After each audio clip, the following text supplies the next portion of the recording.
আসসালামু আলাইকুম, সবাই কেমন আছেন? খুব ইনফর্মাল ভাবে একটা ভিডিও করছি, কোনো স্টুডিও না, কোনো কিছু না, বাইরে বসে ভিডিওটি করছি। বিষয়টা খুব ইম্পর্টেন্ট, এই কারণে ভিডিওটা করতে বাধ্য হলাম। আমরা অধিকাংশ ব্যবসায়ী গত দু একদিনের মধ্যে অনেকে ইমেল পেয়েছেন বিটিআরসি থেকে যে আপনার আপি স্ট্রিমের ব্যান্ডউইথের ইনফরমেশন সে একটা ইমেল করেছে। এই বিষয়ে আমাকে অনেকেই ফোন দিয়েছেন। তো সেটা কিভাবে করবেন বা কিভাবে ইনফরমেশনগুলো প্রোভাইড করবেন এই বিষয়ে জানতে চেয়েছেন। তো আপনার সবার জ্ঞাতার্থে আসলে এই ভিডিওটা করা। আর আগে থেকে বলছি, নর্মালি ভিডিও করার সময় স্টুডিওতে বসে ভিডিও করি, অনেক প্রিপারেশন থাকে। আজকে অবশ্য ওইভাবে প্রিপারেশন নাই। আর ভিডিওটা শুরু করার আগে আপনাদের কিছু ইনফরমেশন বা কিছু কথা বলে রাখি, যেটা হচ্ছে ফার্স্ট অফ অল হচ্ছে ব্যান্ডউইথে যে ইনফরমেশন গুলো চেয়েছে, মানে আপি স্ট্রিম ব্যান্ডউইথে যে ইনফরমেশন বিটিআরসি চেয়েছে, যে ইমেইলে যে এক্সেল ফাইলটা দিয়েছে, আপনারা এখানে অবশ্যই অবশ্যই আপনারা সঠিক ইনফরমেশন দিবেন। যদি কোনো কারণে আপনারা যদি ভুল কোনো তথ্য দিয়ে থাকেন, সেই ক্ষেত্রে কিন্তু সমস্যা হতে পারে। এখন ভাবতে পারেন যে আপনি যে ভুল তথ্য দিচ্ছেন সেটা বিটিআরসি কিভাবে বুঝবে। বিটিআরসি বুঝবে এই জন্য আপনি এক্সেল শিটটা খেয়াল করলে দেখবেন 24শে জানুয়ারি থেকে আপনার 25শে মার্চ পর্যন্ত আপনাকে আপনাকে ইনফরমেশনগুলো প্রোভাইড করতে বলেছে। তো এইটা কিন্তু আমরা অলরেডি ডিআইএস এ কিন্তু সাবমিট করেছি আমাদের আপি স্ট্রিম ইনফরমেশনগুলো। তো ওরা কিন্তু মানে বিটিআরসি কিন্তু এটা ক্রস চেক করবে যে আপনি জানুয়ারি মাসের 24শে জানুয়ারিতে কি ইনফরমেশনগুলো প্রোভাইড করছেন ডিআইএস পোর্টালে, সেটা কিন্তু তারা ক্রস চেক করবে। যদি কোনো কারণে ভুল তথ্য দিয়ে থাকেন সেক্ষেত্রে আপনার বিরুদ্ধে কিন্তু আইনের ব্যবস্থা গ্রহণ করতে পারে, সেটা কিন্তু অলরেডি তারা বলেছে। আর এটা 18 তারিখের মধ্যে সাবমিট করার কথা।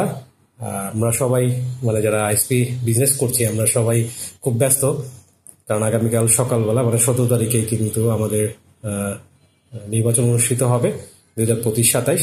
তো সবাই এটা নিয়ে খুব ব্যস্ত আছি আমরা। তার মধ্যেও আমরা চেষ্টা করব 18 তারিখ সকালবেলার ভিতরেই আমাদের ব্যান্ডউইথে যে ইনফরমেশনগুলো আছে এগুলো প্রোভাইড করার জন্য। যারা ইমেল পেয়েছেন, যারা ইমেল পান নেই তাদের কথা তারা কিন্তু তাদের দেওয়ার প্রয়োজন নাই, বাট যারা ইমেল পেয়েছেন তারা অবশ্যই ইমেলটি করবেন। আর ইমেলের বিষয়টা তথ্য দিয়ে রাখি, আপনারা ইমেল কিন্তু যে ইমেলটা পেয়েছেন বিটিআরসি থেকে ওইটাকে রিপ্লাই দিবেন না। যদি রিপ্লাই দিয়ে থাকেন তাহলে যাকে যাকে ইমেল করেছে সবার কাছে চলে যাবে। তো আপনারা ওখানে 3টে ইমেল অ্যাড্রেস আছে, তো ওই ইমেল অ্যাড্রেসেই আপনারা ইমেলটা করবেন। আদারওয়াইজ যদি রিপ্লাই দেন তাহলে আপনার ব্যান্ডউইথের সকল ইনফরমেশনগুলো কিন্তু সবার কাছে চলে যাবে।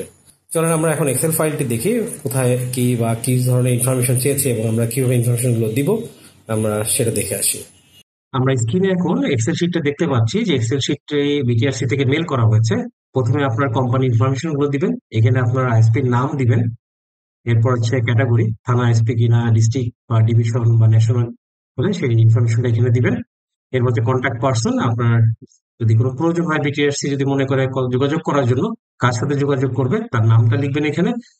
সুবিধা হয় ব্র্যাকেটে আপনি লিখে দিতে পারেন, যে প্রোপাইটার হয় প্রোপাইটার, আপনার নাম দিলেন, ধরেন আপনার নাম হচ্ছে, ধরেন আমার নাম আমি যদি পূরণ করতাম তাহলে এমডি জুবাইর ইসলাম, ব্র্যাকেটে প্রোপাইটার দিতাম, অথবা যে ম্যানেজার হয় তো ম্যানেজারের ডিজিগনেশনটা দিয়ে দিবেন এখানে।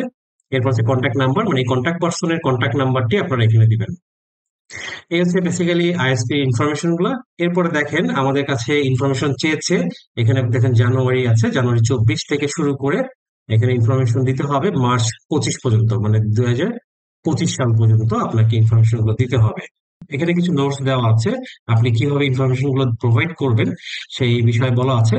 যেমন হচ্ছে বিটিআরসি নির্ধারিত ফরম্যাটে আপনাকে ইনফরমেশনটা দিতে হবে, ফরম্যাট বলতে হচ্ছে এই এক্সেল শিটটাকে বোঝাচ্ছে। এরপর আছে আপনার যদি এমআরটি অথবা ক্যাটটি গ্রাফ না থাকে, নিজস্ব সার্ভার না থাকে, সেক্ষেত্রে আপনার নিজস্ব লেটারহেড প্যাড মানে আপনার কোম্পানি প্যাডে এই বিষয়ে আপনাকে একটা ডিক্লারেশন দিতে হবে কেন নাই বা কি জন্য নেই। এরপর হচ্ছে আপনার যে গ্রাফটা আছে সেই গ্রাফটা আপনি এইখানে আপনাকে দিতে হবে। বাট আপনি যদি এখানে দিতে না পারেন সেক্ষেত্রে আপনি আলাদা একটা ওয়ার্ড ফাইল নেবেন এবং ওয়ার্ড ফাইলে প্রথমে উল্লেখ করবেন যে কোন মান্থের এমআরটি দিচ্ছেন এবং কোন কোম্পানি দিচ্ছেন, এবং তার নিচে আপনি আপনার স্ক্রিনশটটি দিবেন। এবার ধারাবাহিকভাবে প্রত্যেকটা স্ক্রিনশট এই এক্সেল ফাইলের সাথে সংযুক্ত করতে পারবেন। এখানে দেখেন গ্রাফ অনুযায়ী যদি আপনার ব্যান্ডউইথের সঠিক ইনফরমেশন আপনি প্রোভাইড না করে থাকেন সেক্ষেত্রে কিন্তু আপনার বিরুদ্ধে আইনানুগ ব্যবস্থা গ্রহণ করবে। এরপর আছে হচ্ছে নির্ধারিত ফরম্যাট, মানে এই যে এক্সেল যে ফরম্যাটটি আছে এই ফরম্যাটে আপনাকে ইনফরমেশন গুলো প্রোভাইড করতে হবে। আর দেখেন এই ফাইলটির নেম কি, ইনফো ফরম্যাট আইএসপি লেখা আছে, আপনাকে এই নামটি রিনেম করতে হবে। রিনেম করে আপনার কোম্পানির নামে ফাইলটি সেভ করতে হবে, মানে এই ফাইলটির নামটা চেঞ্জ করে ইনফো ফরম্যাট আইএসপি এর পরিবর্তে আপনার কোম্পানির নামটি হবে। এখন আমরা দেখে আসি কি কি ইনফরমেশন প্রোভাইড করতে হবে। দেখেন জানুয়ারি 2024 এখানে 3টা রো আছে, এখানে প্রথমে আছে দেখেন জানুয়ারি 2024 আপনাকে ইনফরমেশন দিতে হবে। প্রথমে আছে আপি স্ট্রিমের নেম, এখানে 3টা রো আছে। তো আপনি আপি স্ট্রিম যদি আপনার একের অধিক হয়ে থাকে সেক্ষেত্রে একের অধিক হলে সেভাবে নাম দিবেন। এরপরে যদি আরো লাগে সেক্ষেত্রে আপনি ফিল্ড অ্যাড করে নেবেন।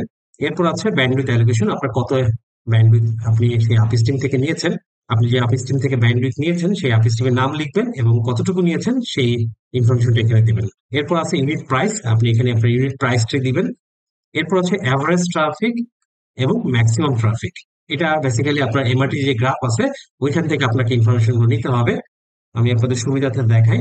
আমরা এখন একটা এমআরটি যে স্যাম্পল দেখতে পাচ্ছি, এগুলো আসলে কোনো কোম্পানির না, আমি অনলাইন থেকে পেয়েছি।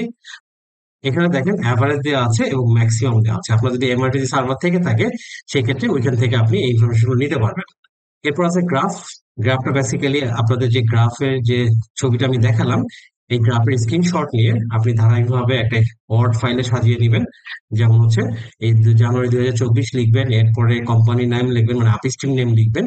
লেখার পরে স্ক্রিনশটটা ওখানে দিয়ে ওয়ার্ড ফাইলে এই এক্সেল ফাইলের সাথে ওই ফাইলটিও আপনি ইমেল করবেন। এবং ওই ওই ফাইলে কিন্তু ইন্ডিভিজুয়ালি কিন্তু একটার জন্য একটা ওয়ার্ড ফাইল হবে না। আপনি এই যে মান্থ উল্লেখ করে দিয়ে প্রথমে যেমন জানুয়ারি 2024 দিলেন, এরপরে কোম্পানি নাম লিখলেন, একের অধিক থাকলে সেভাবে একের অধিক কোম্পানি নাম লিখবেন এবং তার নিচে নিচে আপনি গ্রাফের স্ক্রিনশট গুলো দিবেন। এবার ফেব্রুয়ারি মাস লিখবেন এবং স্ক্রিনশট গুলো দিয়ে দিবেন। এরপরে আছে দেখেন আদার ব্যান্ডউইথ। তো এখানে জিসি আছে, এফএন আছে এবং বিডিএক্স আছে। এখানে শুধু জাস্ট আপনার ব্যান্ডউইথের ইনফরমেশন দিতে হবে, আপনার কতটুকু ব্যান্ডউইথ নেওয়া আছে সেই ইনফরমেশন গুলো শুধু এখানে দিতে হবে। এছাড়া আরেকটা পার্ট আছে, যে পার্ট হচ্ছে ভিলেন। এখানে বেসিক্যালি হচ্ছে এই জানুয়ারি মাসে যে আপনি যতটুকু ট্রাফিক নিয়েছেন এখানে আপনার আপ স্ট্রিমের নাম লিখবেন। সাপোজ ধরেন আপনার আপ স্ট্রিমের নাম এক্স, এরপরে হচ্ছে আপনার কতটুকু ব্যান্ডউইথ নিয়েছেন, ধরেন 500 জিবি। তো এইভাবে দিবেন। এখানেও কিন্তু গ্রাফ চেয়েছে, তো আপনি গ্রাফটা এখানেও দিতে পারেন, অথবা আপনি ওই এক্সেল শিটে ভিলেন নামে আরেকটা ফাইল করতে পারেন, অথবা ওই পেজের নিচে ভিলেন লিখে মান্থ ওয়াইজ আপনি এইভাবে কিন্তু আপনার স্ক্রিনশট গুলো ওইখানে দিয়ে সেভ করে এই যে এক্সেল ফাইলটি পেয়েছেন আপনি, এই এক্সেল ফাইলটির সাথে আপনারা মেল করে দিবেন। এভাবে আপনারা প্রত্যেকটা মান্থের ইনফরমেশন গুলো প্রোভাইড করবেন। এখানে একের অধিক রো দেখে কনফিউজ হওয়ার কিছু নেই। আপনার যদি একের অধিক আপস্ট্রিম থাকে সেই ক্ষেত্রে বেসিক্যালি আপনার বাকি রো গুলো লাগবে। এর থেকেও যদি বেশি আপস্ট্রিম থাকে, মানে 3টার বেশি আপস্ট্রিম থেকে থাকলে আপনি এখানে কিন্তু রো অ্যাড করে নিতে পারবেন। এই ছিল আমার কাছে ইনফরমেশন, আমি যতটুকু জেনেছি আপনাদের সাথে শেয়ার করেছি। আশা করি সবসময় বুঝতে পেরেছেন। এরপরে যদি বুঝতে না পারেন আমার সাথে যোগাযোগ করতে পারেন, আমি আমার সাধ্যমতো চেষ্টা করবো আপনাদের সহযোগিতা করার জন্য। আশা করি আপনারা এই ভিডিওটি দেখলে আপনাদের যে কনফিউশনগুলো আছে বা কিভাবে এই এক্সেল শিটটা পূরণ করবেন সেটার বিষয়ে আর কোনো কনফিউশন থাকবে না। এবং আপনাদের অনুরোধ করছি আপনারা অবশ্যই আপনারা সঠিক ইনফরমেশন দিবেন। অনেক সময় হয়তো বা আপনার আইজি আপনাকে বলবে যে সঠিক ইনফরমেশন দেওয়া থেকে বিরত রাখতে চেষ্টা করবে, কিন্তু একটা কথা মনে রাখবেন, আইজি চলে গেলে আইজি পাবেন, মানে এক আইজি যদি আপনাকে সাপোর্ট না দেয়, যে বেনিফিটগুলো পাচ্ছেন হয়তো বা সেই বেনিফিটগুলো সাময়িকভাবে নাও পেতে পারেন, কিন্তু আপনার লাইসেন্সটা যদি এই কারণে চলে যায় অথবা জরিমানা হয় সেক্ষেত্রে কিন্তু আপনি আর্থিকভাবে ক্ষতিগ্রস্ত হবেন। তো আপনাদের কাছে অনুরোধ থাকবে অবশ্যই আপনারা সঠিক ইনফরমেশনগুলো দিবেন।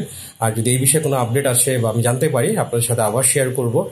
আর সর্বোপরি একটা কথা শেয়ার করে রাখি, আগামীকাল 17ই মে আইএসপিএবির নির্বাচন অনুষ্ঠিত হচ্ছে 2025-27। এই নির্বাচনে আমি একজন প্রার্থী এবং আমাদের একটা প্যানেল আছে। আপনারা দেখতে পাচ্ছেন আমি একটা টি শার্ট পরে আছি অধিকার নামে, আমাদের প্যানেলের নাম অধিকার। আপনারা হয়তো ইতিমধ্যে জানেন যে আমাদের প্যানেলে কারা প্রার্থী আছেন। আমি সহ আরো 3জন আমার প্যানেল মেম্বার আছেন। আমাদের সাথে আছেন আলমগীর ভাই আছেন, রাইসুল ইসলাম তুহিন ভাই আছেন, মিঠু ভাই আছেন। আমাদের ব্যালট নাম্বার 2, 4, 9, 10। আপনাদের সবার কাছে অনুরোধ থাকবে ইন্ডাস্ট্রির জন্য যদি কিছু করে থাকি তো আপনারা অবশ্যই আমাদের ভোট দিবেন ফুল প্যানেলে। অবশ্যই ব্যালট নাম্বার 2, 4, 9, 10-কে ভোট দিবেন।